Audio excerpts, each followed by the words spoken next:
think it's important to not stop inspiring yourself as well, and to not fall into also waiting to get inspiration from the choreographer, from this, but to also create your own, to also research in your own body, in your own understanding of a style, to not waiting to be fed always everything, but to also feed yourself. This is how you also keep your passion going, because you observe, you take stuff you like from things you see.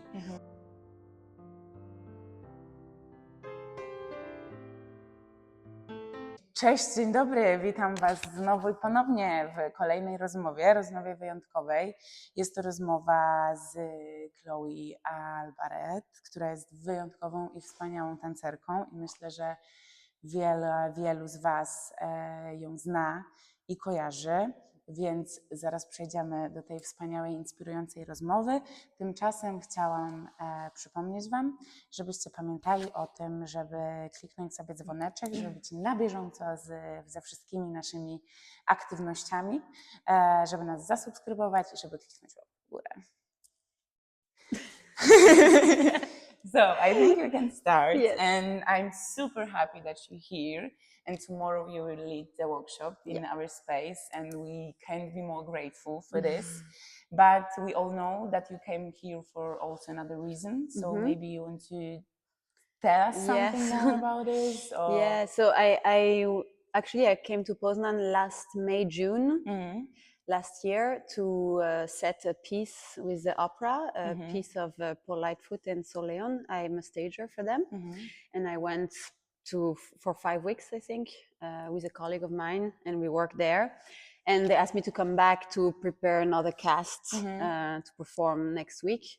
So that's why I'm here originally. And then it coincides with you asking me to come. So I was like, hey, I'm here. Yeah, it was like a great opportunity. Yeah, that's what I thought too. Yeah. Okay, so as we know now why you're here. So maybe you want to tell us more about yourself. Just you can share whatever you want, whatever you feel like you want to share, like what is important for you. Something about yourself, your favorite color, or I don't know, whatever. A lot of things. Something about myself. Wow, where to start? It can be just one thing that just came to your mind now.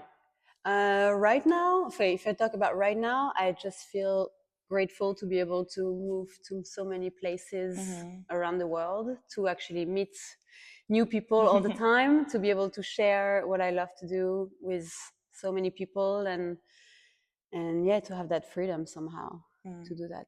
Because you were like dancing with Nederlands Dans Theater, and now you're like freelancing? Exactly, yeah. Okay. And how is freelancing for you? It's still new. I mean, it doesn't feel so new anymore, but I'm freelancing for now 3 years. So I spent 12 years in NDT. So I only danced in NDT. So my career is very much company based. So I was used to that, and so I'm still enjoying and discovering that freelance life, and I really enjoy it, to be honest.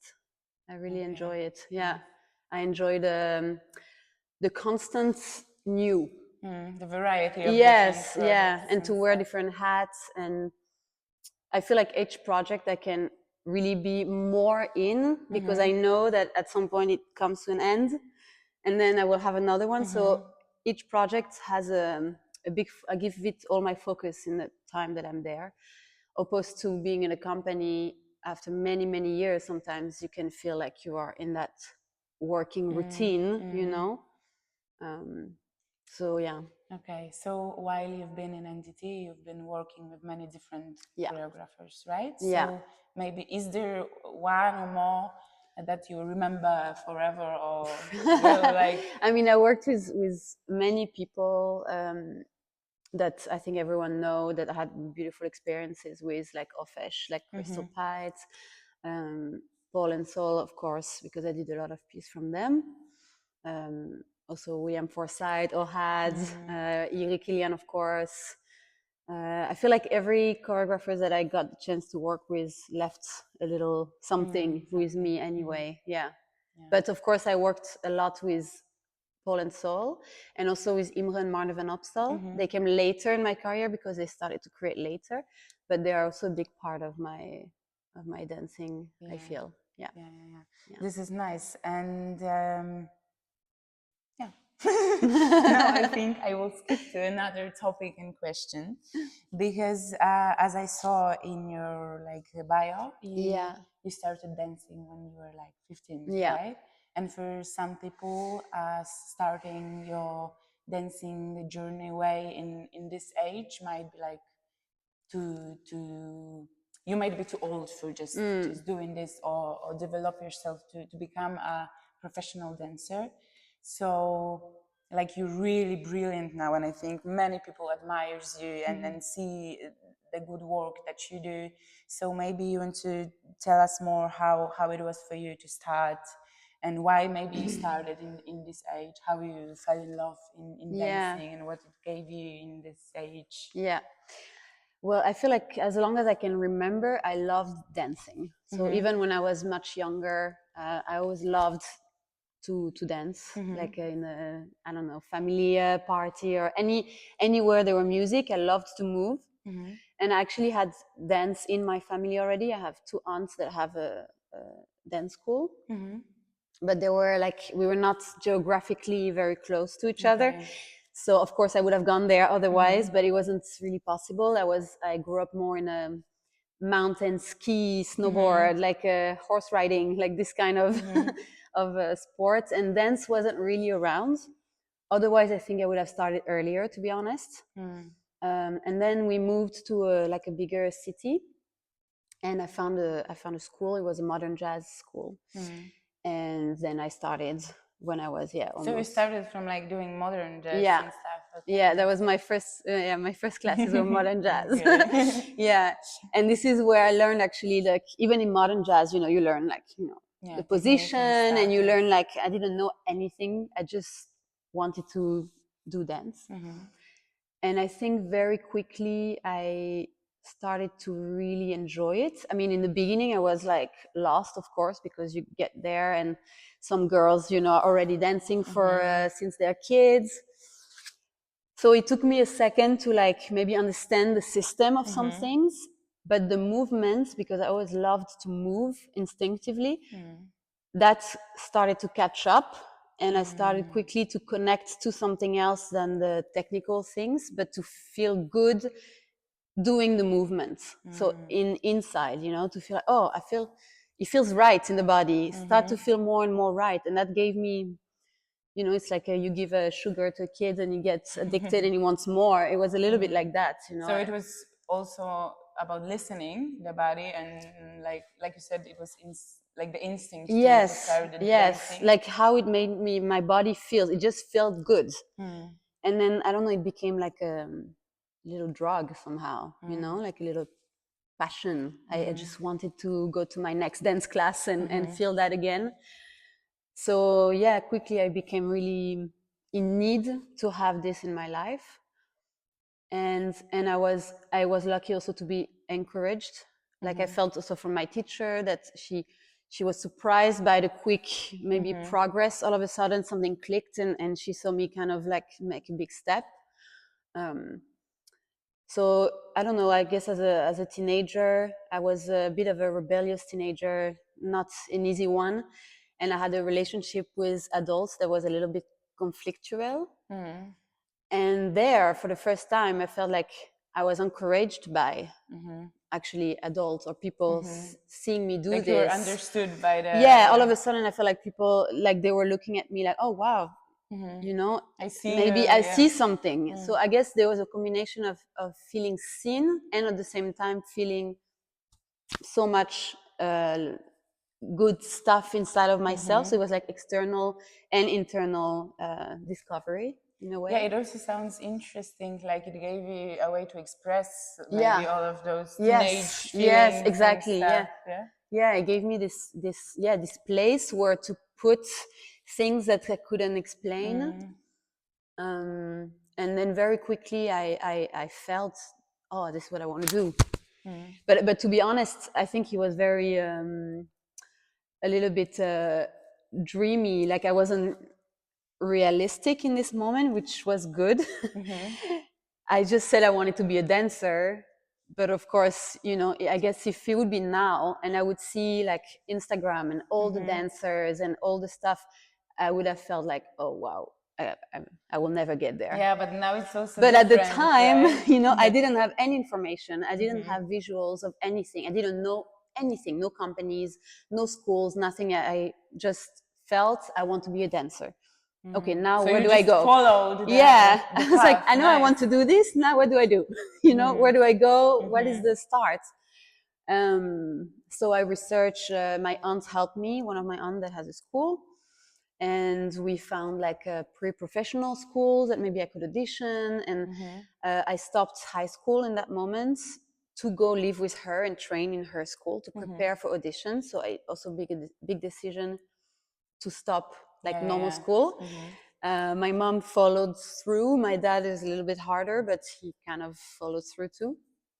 So I stopped and left to do that. Yeah, and then I got like like it's not really a contract, but I got taken in a school. So I went there, and But this is how it was started. More like an internship? No, like a pre-professional program. Okay, you know, I see. yes. Okay. So they do audition, and you try to get in, and then to prepare. Like the aim, you're there like all day, and you have different Exactly. classes. Yeah, exactly. Okay. Like that would be my school, you know, whole day. So I tried to find that. Also, in between, I realized that I needed ballet, and I wanted also to do ballet. So I took classes, like private classes, because ballet I started later. So I was like 16, 17 when I really started ballet. So it was even later. I was told by a teacher, actually a ballet teacher, that I was too old to make it. So I was told that once. I did hear it. I did hear it that, oh, you started too late, especially ballet, you know, especially ballet, because we always see people start really young and to get to a good level. So, but yeah, I kept going anyway. And then, then I went to one school. Then from there on, I discovered let's say, a bigger one that had more things that attracted me. So I went to Geneva, to the Ballet Junior of Geneva. And then from there on, I discovered NDT. And then I was like, oh, this is great. and the dancers looked amazing in everything. This was the most attractive for me. It's like I was watching all the videos, and I could see the same dancer like in a piece that was a bit more classical, and then in another piece like super raw, and they looked like they could do anything. And that was for me like really attractive. So Nice. So actually, I think the one thing that I followed out of this, because the question was, is it like how you feel about starting dancing maybe when you're older than the people that's starting when they are super like young and stuff. But what came out for me out of what you said is realize that it's really important to just follow the path, what is interesting you, the instinct, what is like talking to you, that go with me, follow me, like. I think the advantage to start later is that I think you're more connected to your to the instinct, to the love for movement, because you're older also, so you understand it already differently. Sometimes when you start very young, you want to dance, but your parents put you there, and then you fall into a system, maybe you know, with ballet, and then you love it, of course, but you do it because this is what you do. I don't know. That's maybe less the difference. Your decision, right? Maybe yes. Yeah. Okay. Yeah, I see you. So actually, what is interesting for me also, because I took your workshop in Warsaw, and actually seeing you now while talk about the movement, and you also said about the instincts. Yeah, it's like really nice to see you like talking. You're like all your body is. Oh really? Is talking, I don't even realize. But in the quality of like Yeah. that you can see that you really feel it. So it's really beautiful that the movement is really inside you, and that's really really nice. And how you said you started like when you were 15, but then all of it became to happening really really fast for you. So from being a passionate dancer, you became a professional in 5 dancer. years. Yeah. Actually, So it took 5 years. Really amazing. Yeah, it went fast. And also I discovered as I went. Like, it's not like I had all of this as a goal and I just went with that goal. I didn't know it even existed. To be honest, it just, as I went, that looks great, and then I just went to the next thing like this. But when I arrived in NDT, it was also a big shock, because I didn't have a lot of preparation time, also mentally. So you arrive to this big company, this big name, you like see you're this fulfilling your dream, right? Yeah, but then you're there and you're like, what am I doing here? Like, why did they take me? You feel you can feel a little bit like you shouldn't be here, or maybe they made a mistake. So the pressure it was high for me, because I also all of a sudden I was like, you see all the dancers, like NDT1, because I was in a younger company. So I was 20 and you see like dancers, in their 30s and in the top of their game, and you're surrounded by that. So it was very impressive. It took me like, I think 6 months to really accommodate and to find my way before I started to turn it on and really go for it. Yeah, it took me a while.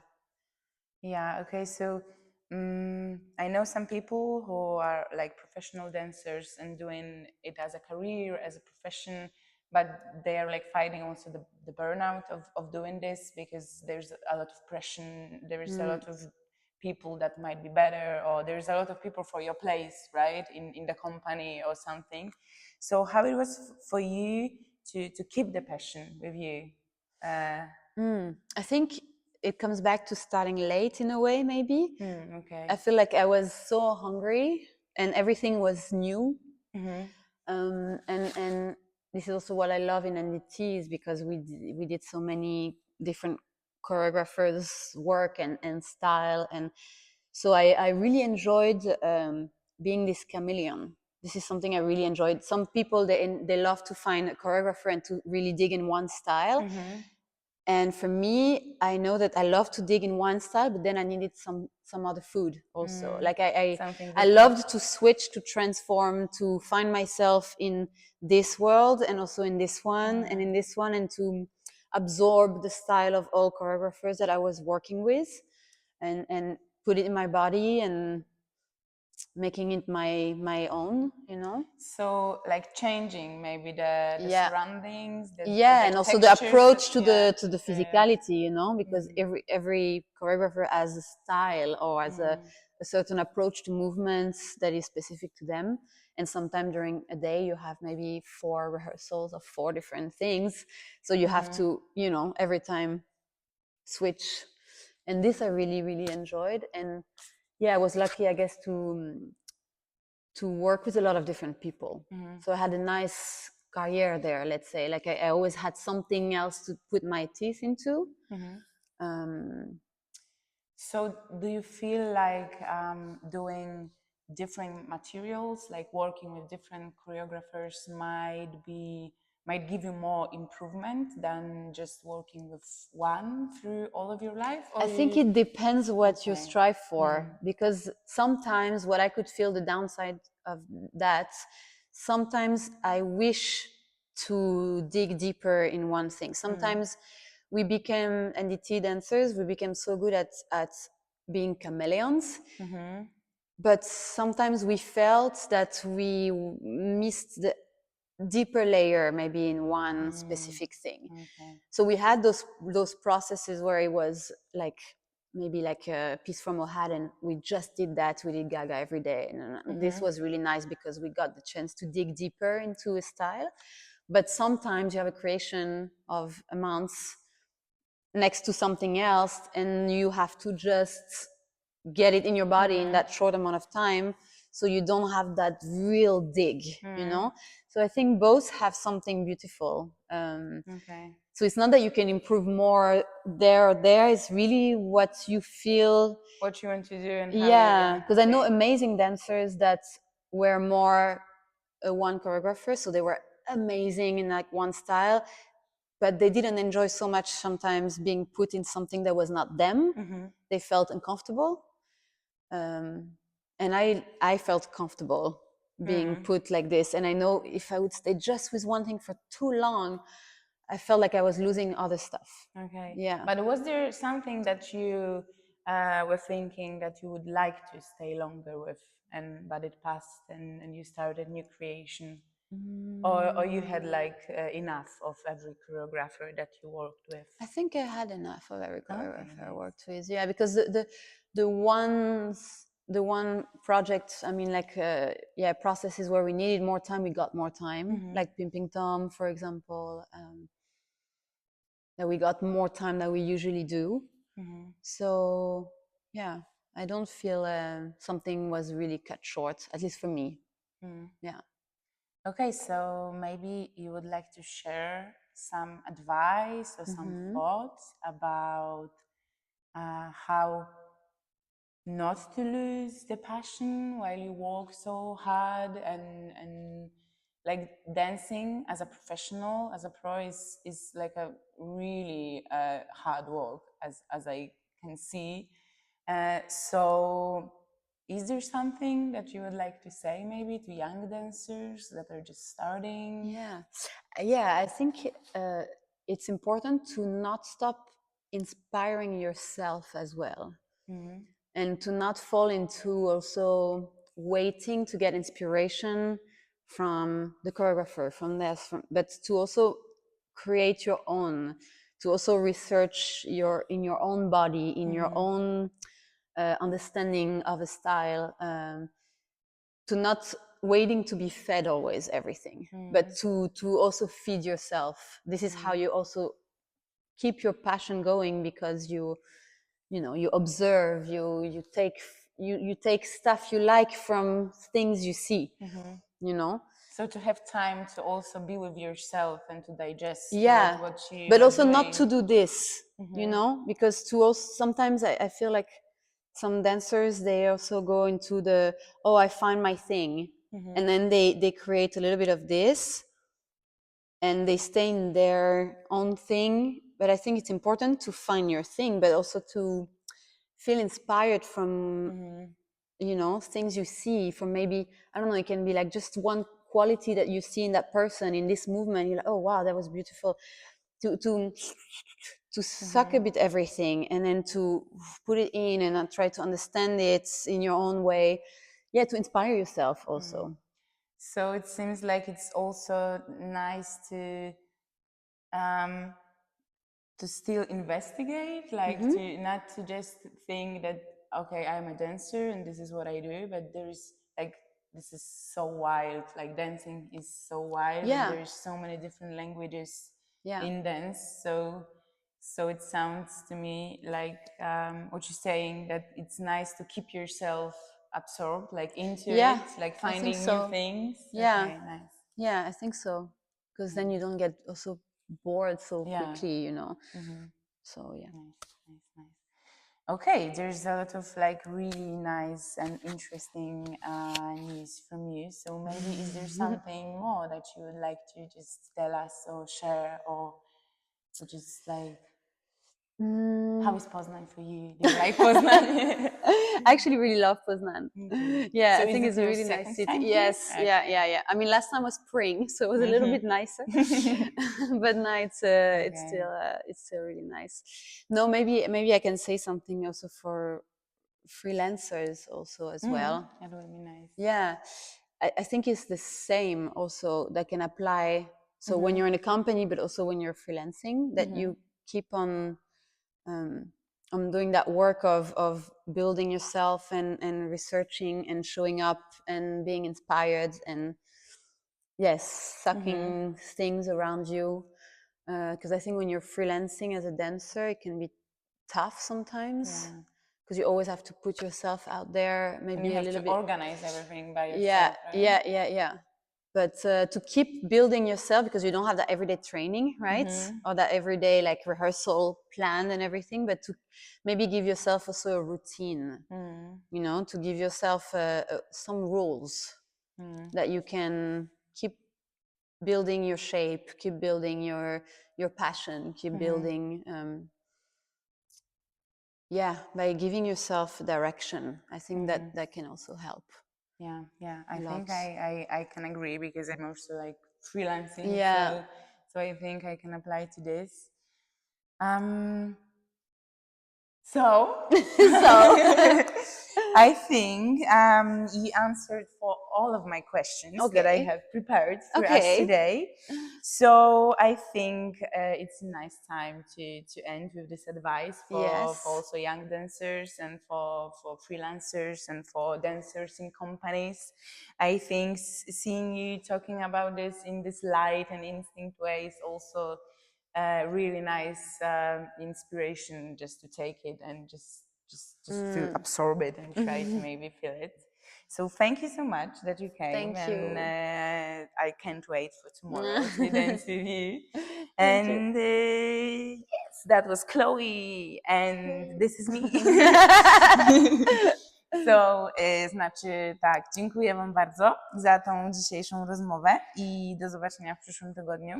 Pamiętajcie o naszym pytaniu, które pojawi się tu. No i pamiętajcie też, żeby zaobserwować nas na Instagramie, Facebooku, YouTubie, Spotify'u, wszędzie. I zaglądajcie na naszą stronę internetową. Thank you.